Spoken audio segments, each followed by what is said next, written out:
성령님, 좋은 아침입니다. 이 시간 성령님을 초청합니다. 오늘도 내 안에 오셔서 하나님을 기쁘시게 해드릴 것을 소원하게 해주세요. 오늘 말씀을 통해 구체적으로 무엇을 해야 할지를 깨닫게 해주세요. 깨달은 것을 삶 속에서 실천할 수 있도록 도와주세요. 아멘. 오늘 함께 나누실 하나님 말씀은 누가복음 5장 12절에서 26절까지 말씀입니다. 오늘 본문에 등장하는 나병이나 중풍병은 당시 유대 사회에서 당사자나 또 선대의 죄악으로 인해서 얻게 된 하나님의 심판이라고 하는 생각을 가지고 있었습니다.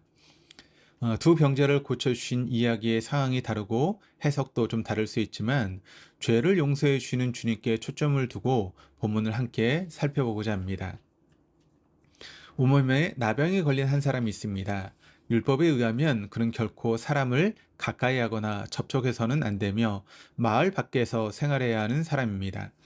레위기 13장 44절 45절이 이렇게 증가합니다. 나병 환자는 옷을 찢고 머리를 풀며 윗입술을 가리고 외치기를 부정하다 부정하다 할 것이요 병 있는 날 동안은 늘 부정할 것이라. 그가 부정한즉 혼자 살되 진영 밖에서 살지니라. 나병 환자는 몰래 마을에 들어왔다가 사람에게 만약 발견되었을 때는 참혹한 결과를 맞이하게 될 것을 모를 리 없습니다. 그러나 주님을 만나기 위해서 목숨을 걸고 마을에 들어온 나병 환자에게 주님은 율법의 규정을 넘어서는 반응을 보이시는데 13절에 이렇게 기록을 합니다. 예수께서 손을 내밀어 그에게 대시며 이르시되 내가 원하노니 깨끗함을 받으라 하신데 나병이 곧 떠나니라. 주님은 말씀만으로도 나병 환자를 고칠 수 있었지만 그러지 않으셨습니다. 주님이 원하시는 것은 단순한 육체의 치유만이 아니었기 때문입니다.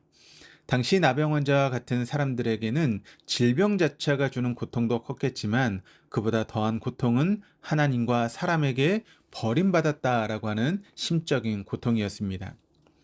온몸에 나병으로 인해 사랑하는 가족들을 떠나 마을 밖에서 생활해야 했고 사람들은 그런 자신을 향해 죄로 인해 하나님의 저주를 받았다며 손가락질을 했습니다. 이것은 어떻게 보면 육체의 고통보다 더욱 큰 상처이고 아픔이었습니다. 그런 나병 환자에게 주님은 손을 대시며 회복해 주십니다. 이는 두려움이 없는 사랑의 행동이며 육신뿐만 아니라 영혼과 마음까지 치유하시는 주님의 사랑입니다. 히브리서 기자는 주님의 사랑을 이렇게 고백을 했습니다. 히브리서 4장 15절 16절 말씀, 우리에게 있는 대상은 우리의 연약함을 동정하지 못하실 리가 아니요 모든 일에 우리와 똑같이 시험을 받으신 이로되 죄는 없으시니라. 그러므로 우리는 긍휼하심을 받고 때를 따라 돕는 은혜를 얻기 위하여 은혜의 보좌 앞에 담대히 나아갈 것이니라. 나병 환자에게 손을 대시며 치유해 주신 주님은 스스로 제의적 불결을 담당하시며 마을을 떠나 광야로 가십니다. 이것은 마치 백성의 죄를 대신 지고 광야로 간 구약의 아사셀의 염소와 비교되기도 합니다. 레위기 16장 20절에서 22절을 보면 그 지성소와 회막과 제단을 위하여 속죄하기를 마친 후에 살아있는 염소를 들이대 아론은 그의 두 손으로 살아있는 염소의 머리에 안수하여 이스라엘 자손의 모든 불의와 그 범한 모든 죄를 아뢰고 그 죄를 염소의 머리에 두어 미리 정한 사람에게 맡겨 광야로 보낼지니 염소가 그들의 모든 불의를 지고 접근하기 어려운 땅에 이르거든 그는 그 염소를 광야에 놓을지니라. 염소가 모든 불의를 지고 광야로 나아가듯 주님은 죄의 용서뿐만 아니라 당해야 될 형벌까지 모두 지고 가는 염소처럼 우리의 죄를 담당하십니다. 이제 주님의 손대어 주심으로 나병 환자의 질병은 더 이상 죄에 대한 결과가 아니라 오히려 하나님의 은혜를 경험하고 영적인 회복을 이루는 통로가 되고 있습니다. 우리 인생에 찾아오는 모든 것들이 하나님의 관점에서 본다면 모두 하나님과 관계를 회복하고 우리의 죄짐을 져주시는 주님을 만나게 되는 도구입니다. 이어서 주님은 중풍병자를 고쳐주십니다. 주님께서 하나님 나라와 말씀의 참된 의미를 가르치고 계실 때 갑자기 지붕이 뚫리더니 중풍병자가 침상채로 내려오고 있습니다. 물론 가르침은 중단되었고 모인 사람들은 어리둥절했을 것입니다. 중풍병자와 그를 메고 온 사람들이 지붕을 뚫고 침상을 내린 행위는 예수님과 모인 사람들에 대한 큰 결례입니다. 그런데 주님은 그들을 책망하지 않으십니다. 그 이유를 20절이 설명합니다. 예수께서 그들의 믿음을 보시고 이르시되 이 사람아 내 죄사함을 받았느니라 하시니. 믿음이 무엇이기에 지붕을 뚫는 결례까지도 용서될 수 있을까요? 중풍병자와 그를 메고 온 사람들은 주님과의 만남을 방해하는 그 어떤 것도 장애물이라고 생각하지 않았습니다.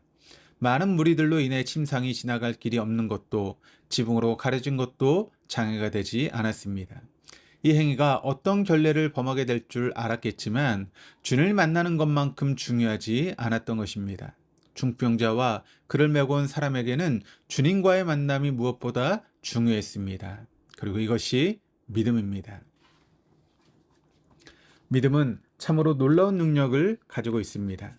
지금까지 죄를 사하는 방법이 제의적인 방법으로 이루어졌다면 이 사건을 계기로 하나님의 용서는 오직 믿음으로 이루어지는 것임을 명백히 드러내게 되었습니다. 주님께서는 나의 학식이나 배경, 신앙의 연수를 보지 않으시고 우리의 믿음을 보십니다.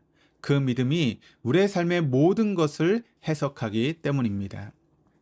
혹 지금까지 우리의 삶에 찾아오는 모든 것들을 인과응보로 해석하셨습니까? 잘되면 은혜이고 막히면 심판이라고 생각하셨습니까? 그러나 믿음의 눈으로 보면 인간의 삶에 찾아오는 질병이나 환난과 같은 어려운 상황은 죄로 인함이 아닌 주님의 용서와 회복이 이루어지는 통로가 됨을 볼 수 있습니다. 나에게 주어진 모든 상황은 주님을 만나야 될 이유입니다. 운명의 나병으로 인해서 침상 위에서 내려올 수 없던 중풍병자로 인해 이들은 주님을 만났으며 주님께 믿음을 보여드릴 수 있었습니다. 바리새인들과 서기관들은 주님을 알았지만 만남까지는 이루지 못했습니다. 그들은 주님이 인간이면서도 죄를 용서하는 모습을 보며 신성모독을 하고 있다고 생각하지만 진정 신성모독을 하고 있는 이들은 바리새인과 서기관들이었음을 깨닫게 됩니다. 주님을 알기만 하고 만나지 않으면 그것이 곧 신성모독이 될 수 있습니다. 주님은 죄를 사하기 위해서 오셨고 우리의 죄의 문제를 또 상황을 가지고 우리는 주님을 찾아야 합니다. 24절 상반절입니다. 그러나 인자가 땅에서 죄를 사하는 권세가 있는 줄을 너희로 알게 하리라 하시고. 주님 앞에는 어떤 것도 장애물이 될 수 없습니다. 내 자존심이나 내 형편을 넘어 추악한 죄악의 모습이라도 주님은 우리를 만나기를 간절히 원하고 계십니다. 온몸에 나병이 있어서, 몸에 중풍병이 있어서 주님을 만나기를 거절하면 안 됩니다. 나병이 온몸을 덮고 있기에 스스로 부정하다 외치던 인생이 주님을 만남으로 제사장과 많은 사람들 앞에서 정하다 인정을 받게 될 것입니다. 침상에 의지하며 제 몸 하나 가누지 못했던 인생이 주님을 만남으로 개선장군의 면류관처럼 침상을 들고 하나님께 영광을 돌리게 될 것입니다. 요한일서 2장 1절입니다. 나의 자녀들아 내가 이것을 너희에게 쓰면 너희로 죄를 범하지 않게 하려 함이라. 만일 누가 죄를 범하여도 아버지 앞에서 우리에게 대언자가 있으니 곧 의로우신 예수 그리스도시라. 기도하시겠습니다. 사랑의 주님, 우리는 인생을 억누르던 나병이나 중풍병을 하나님의 심판으로 생각했습니다. 남들보다 못한 상황과 형편은 늘 주님을 만나는 장애물이라고 생각했습니다. 그러나 주님, 그러하기에 주님을 만나야겠습니다. 주여 원하시면 나를 깨끗하게 하여 주옵소서.